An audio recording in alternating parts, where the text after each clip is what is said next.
In this video, I'm going to show you how to change text size on iPhone on iOS 18. So it doesn't matter whether you're using iPhone 10, it doesn't matter whether you're using iPhone 11 or iPhone 15 Pro Max.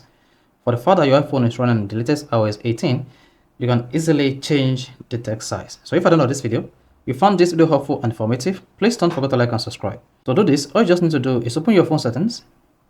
On the settings page, scroll down, and you want to click on display and brightness. Once you selected that, under display and brightness, locate text size and click on that. Then you'll be taken to where you can easily change your text size on your iPhone. Then if I swipe left like this is going to reduce the size of the text.